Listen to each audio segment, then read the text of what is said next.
Hi there! Welcome back to another video on my channel. Today is Wednesday, and that means it is Writing Wednesdays. Woo!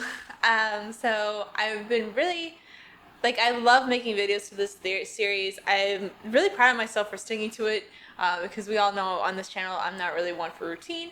But I've been really enjoying these, and I hope you guys are enjoying watching these.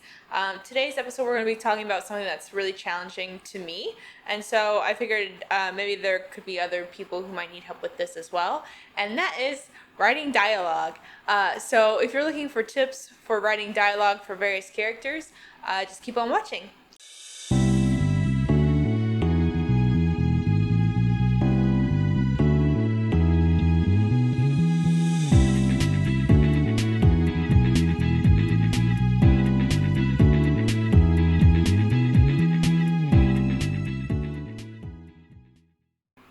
Okay, so just a little background. This has always been my crux as a writer. I don't know what it is. So when I first, okay, let me just show you my transition. So at first I used to stick to just mainly poetry, and of course a lot of that is poetry. Poetry can be very autobiographical through different metaphors, but you tend to only use one voice in poetry. And you don't tend to do a back and forth unless, I don't know, maybe you have a unique style, but for the most part you use one voice in poetry. So then when I transitioned into doing more prose, and I remember one of my first writing assignments for my creative writing class that really challenged me was trying to write stage dialogue, something for a criminal script type thing, where somebody's being interrogated, and I made both of the characters very much loud and combative. But the critique I got from my peers and my teacher was that they sounded like the same person, because I've only been used to writing as one person. So I'm a little bit of a perfectionist, so anytime I really get a critique, I really hyperfixate on it. Whether that's good or bad, I don't know, but it's something that stuck with me for a long time. So now that I'm writing full-length novels, and clearly you need multiple characters and multiple script, voices happening at the same time, I've been very hyper conscious of how I write dialogue and making sure it's true to the character. So I'm just going to give you guys some tips about how you can create unique people and unique voices and still use them continuously and make it feel a little bit more natural. So the first tip is kind of something that's more reserved for the character creation part, which is you can start with a phrase in your head or a catchphrase, or just initially just think of something that kind of person would say. So for example, my main character Vincent, as you see here behind you, he is an 18-year-old boy, and I think this was a deliberate choice for me, and I really kept that age in mind, because I was like, okay, this is going to sound like an 18-year-old boy who's on his, who just left high school, is on his own for the first time. He's relatively privileged, and he's kind of learning as he goes. And I took a lot of inspiration from this. I was 18 at the time, so I felt like I was a similar headspace in terms of independence, but making it a male character was a challenge for me because although I have a lot of masculine energy within myself, I just think that there's a difference in communication skills, unfortunately, because of how, the different genders are raised, where I don't think he would have as well-equipped communication skills to communicate how he's feeling. So I really had to keep that in mind too. And so I just made him hella sassy. I basically gave him, I took a lot of inspiration too as I was older from my brother, who would have been 18 at the time.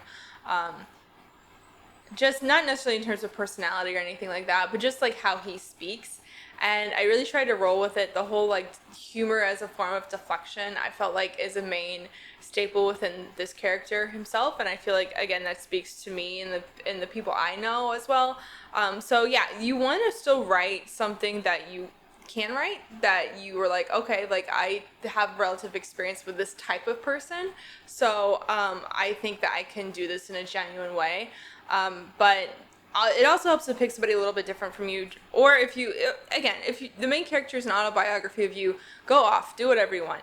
But if you're writing different characters and you really want to be mindful, it's okay to put like subtle differences in between yourself and your characters, so that way you can make a mental note of that. So again, for Vincent, he's just a big sassy kid, thinking he's a tough guy in this world. And I think too, it helps, like for him and one other character in my book, Ahitra, they tend to give people nicknames, or they're like playful in that way. So just always keeping in mind that like, so he might throw in like a pet name in there every now and then, really differentiates who he is as opposed to other people in the scene. Likewise, General Anka and Ari are two people who are like trained in the military or whatever. So obviously they're going to be more strict. They are going to be more direct and to the point. They're not going to flip around and try to woo anybody over necessarily. But it's going to be very much, this is the mission, this is how we get it done. So again, like thinking about certain catchphrases these types of people would say, writing them down, you can put them in the story, you don't have to, but if you don't like what you write, but it's good to just write some phrases down that this type of person would say, and then just keep them for reference. Use them, don't use them to inspire you for other dialogue. Yeah, whatever you can. But that's like tip number one, and that's early on in the design phase. So this second part is kind of leading after that. I don't think this should be said. I don't think this needs to be said. I think this is common knowledge, but just in case it's not, like I said before, make them sound like themselves, what they would say, but also know your place, if that means. And I mostly talk about this in relation to like accents and things like that. It is 2021, soon to be 2022. There's certain things that we know better by now.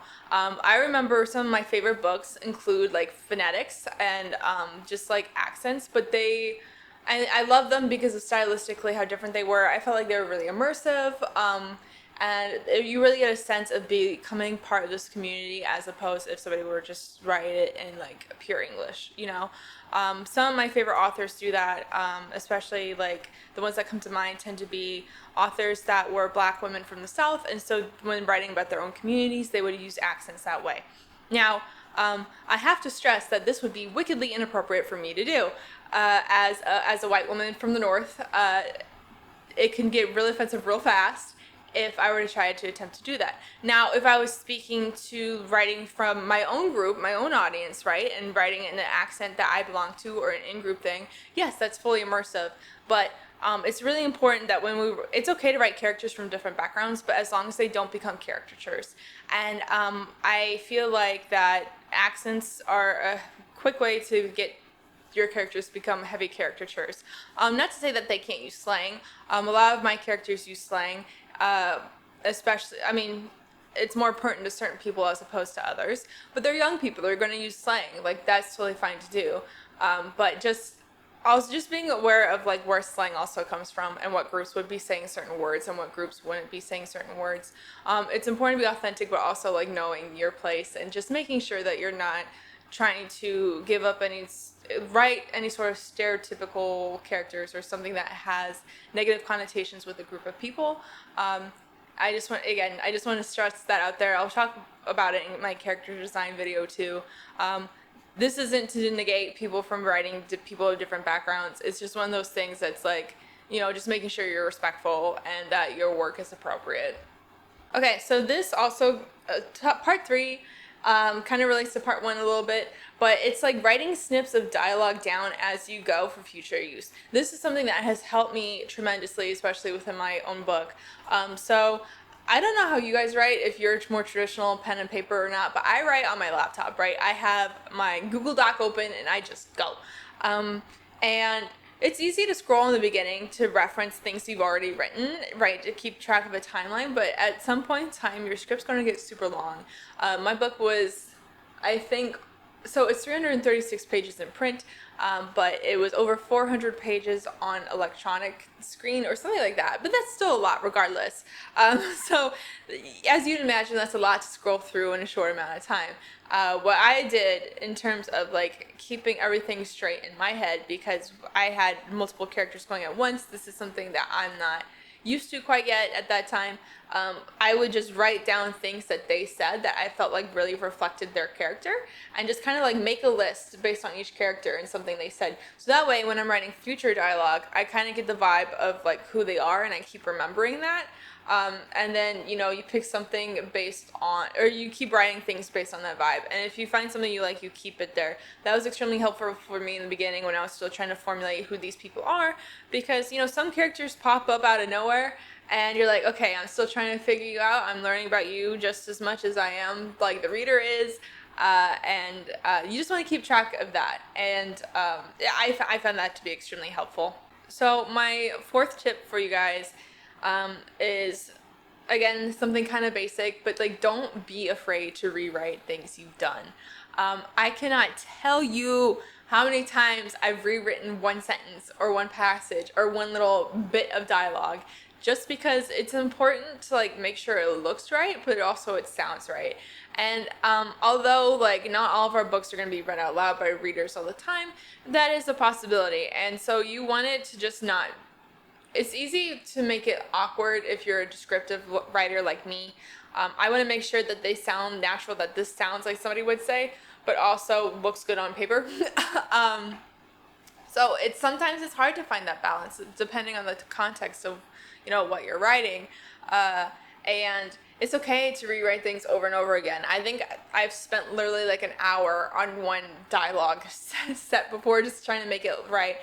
Some people are faster than others at figuring this kind of stuff out, but for me, it can take a while. Don't beat yourself up over that. If you have to rewrite. I promise that it'll get better, and it's okay. Always good to experiment. And if you keep experimenting and you realize, oh shit, I like the original script a lot better than what I did now, you can always go back and change it. Like, nothing's set in stone. So, you know, be flexible and give yourself grace and time to be able to get things just right.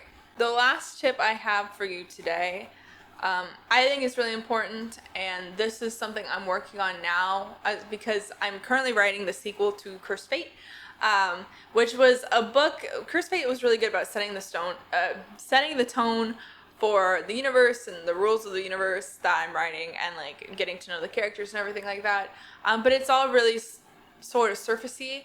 So I'm writing the sequel right now. It's called Cursed Descent, and it's a lot more in depth in terms of like the history of what happened between all these people, and where they're moving forward from, like healing from their past traumas and moving forward to do what's right. Like, that's kind of like the theme of the book right now. Who knows, in a couple months, ask me again later. But with that in mind, there's going to be a lot of room for character development. They might become new people, or like they might change in pretty drastic ways. That's okay, as long as it makes sense and you show the transitions in your writing from point A to point B. So I would leave room for character growth, definitely. I can give the example of Vincent. At first, he was very much reactive as a character. He would just kind of lash out in response to stimuli, and this is all in Cursed Fate too. So he would lash out in response to the things going on around him. Eventually he became more of a listener and kind of took a back seat to like what's going on around him and the character dialogue. He didn't necessarily think before he speaks, because that's kind of not his personality. He's very much off the cuff. But he learned to be more of an observer in this space, when he's trying to figure out what the fuck's going on, you know. So I hope that that's very clear, and moving forward, I want him to take more of a kind of like leadership role. And for me, it's important that a good leader be somebody who listens very well and can respond based on what's going on in a more level-headed way. So I want to see him grow into that kind of person right now, because he's going to have to make some really big decisions in the sequel, that will affect not only him but everybody around him. And yeah, so obviously that's going to be different writing from the punky 18-year-old before. He's gone through a lot in a short amount of time. And so, yeah, you're going to have to to grow. And like that's just part of writing, right? Like there needs to be character development for it to be a good story. Like if you begin and end with the character being the exact same person, a lot of people are going to be like, well, what's the point? Unless you're making like some sort of like deep philosophical social critique or whatever. Even if the character doesn't change, the environment around him or her should change. So yes, there always has to be a change in the book, or else your reader's going to be like, well, what was the point of that? And I think that can be really shown through dialogue. I think that could be a subtle way of showing change. Again, if you're descriptive like me, you can always like invoke some sort of physical change to the character to show that they have grown and developed. Battle scars or an easy one. You know, maybe differences in how they dress or whatever can show that this person has changed over time. But it's also important to incorporate the fact that they might speak differently with more experience.